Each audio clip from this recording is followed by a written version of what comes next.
In the early 1990s, one of the most horrible events in the history of the world occurred: the genocide in Rwanda. In that genocide, Hutus battling against Tutsis, 1 million people were killed in less than 9 months. When the genocide began, there were 380,000 Adventists, Seventh-day Adventists, in Rwanda. When it ended, 100,000 were dead. In 6 months, 100,000 Adventists were slain, not because they're Adventists, but because they were part of the minority tribe. In recent years, I've traveled to Rwanda on a number of occasions, speaking in large stadiums. There are trials going on right now in Rwanda trying the killers. As we traveled there, I talked to my host, the union president, Eman Rutalinga, and I said, "Pastor Rutalinga, did anybody that you know die in the genocide?" He said, "Pastor Mark, I was out preaching the day that the radio announcement came, cut down the tall trees. And when the radio announcement came, cut down the tall trees, tens of thousands of militia, largely young people with machetes, ran through the streets, killing every Tutsi they could see. The killing was so great that the bodies stacked up in the streets and dogs came and ate them. The killing was so great that they threw thousands of bodies into the river, and the river was clogged with bodies. Pastor Rutalinga was out preaching as union president. The militia came into the church, brought out his wife, his 3 children, his grandchildren, and killed them outside the church that day. I talked to the conference president. "Did you lose anybody?" He said, "Yes, I did." I said, "Who did you lose?" He said, "I lost my wife, my 7 children." I talked to my driver. "Did you lose anybody?" "Yeah, I lost 47 members of my family. I'm the only one that survived." As I talked to them, Pastor Eman Rutalinga said to me, he said, "Mark, I want you to meet a woman. And when you meet her, your life will be changed forever. Her name is Adele Selfu." And so we got in the truck and we went out this rough road, back country, outside of Kigali in Rwanda.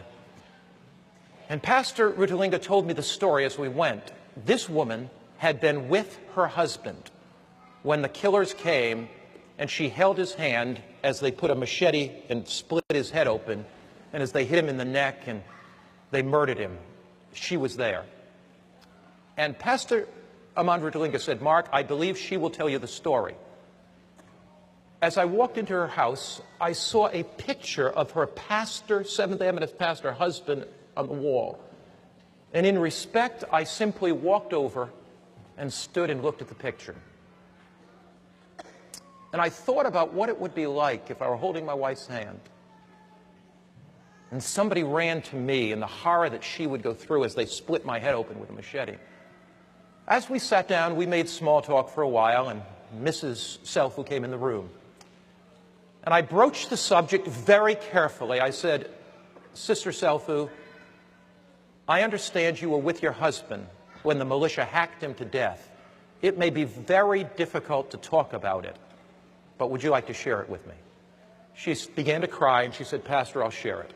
She said, "We got word that the militia was coming closer and closer to our village. We fled with 45 others to a Catholic church in the basement. We thought it would be a hiding place and they may go by the church. As we were in the basement, the militia came in with machetes. They began to hack and hack and hack. Actually, there were 60 people in the room. 45 were killed immediately." She said, "I held my husband's hand and somebody came and just hit him with a machete, and the blood from his head splat all over me." She said, "It was horrible, Pastor." And then the person took the machete and hit me in the head. She pulled back her beautiful black hair, and I saw a scar that began here and went down the center of her head. She said, "Pastor, they then hit me in my wrist, trying to chop off my wrist." She held up her wrist. It was just flapping around. She said, "Pastor, then they hit me on the shoulder." And she pulled down her dress a little bit, and I saw the scar on her shoulder. She said, "They left me for dead. And my body lay among the dead bodies for 3 days. At the end of 3 days, the militia had moved on. So she said, villagers came to bury the dead. Somebody, before they buried me, felt my pulse, and I still had a pulse. So they took me I was unconscious. They began to nurse me back.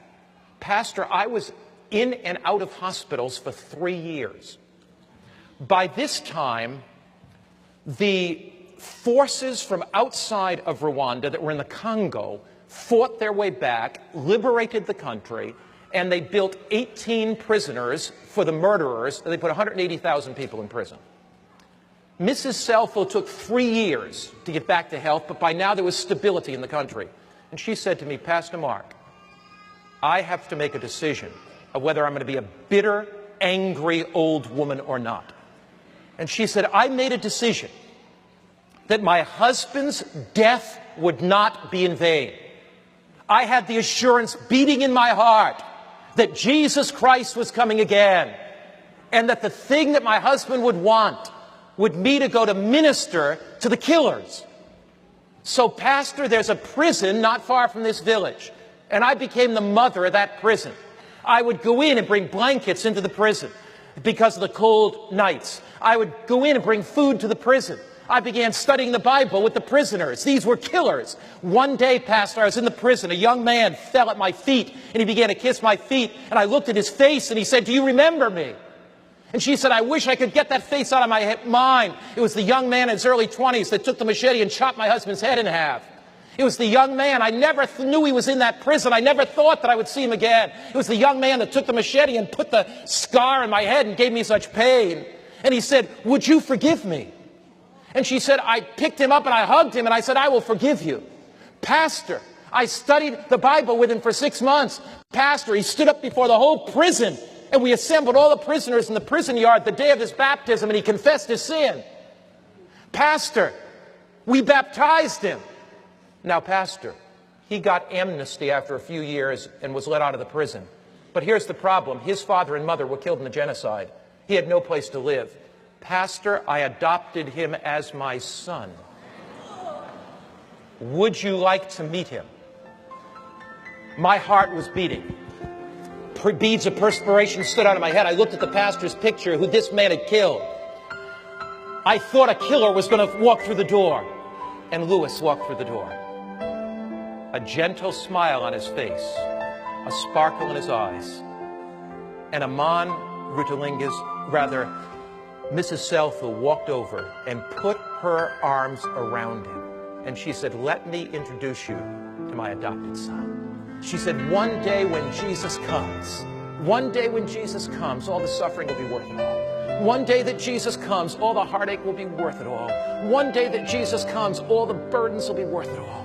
One day when Jesus comes, the past will be gone. She said, what inspires me is the forward look. Jesus is coming again. Is there something in your heart right now that needs to be dealt with? Have you been harboring some bitterness? Is there some sin secretly in your life?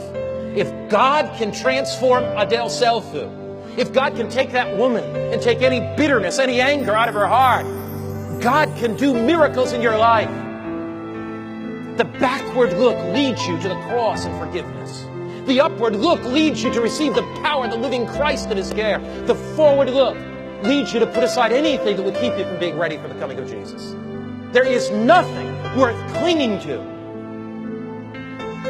As we bow our heads to pray, is there somebody here today that you just want to lift your hand and say, Lord, I need the forgiveness. I need the forgiveness that you only can give. Lord, I need that forgiveness. I need that.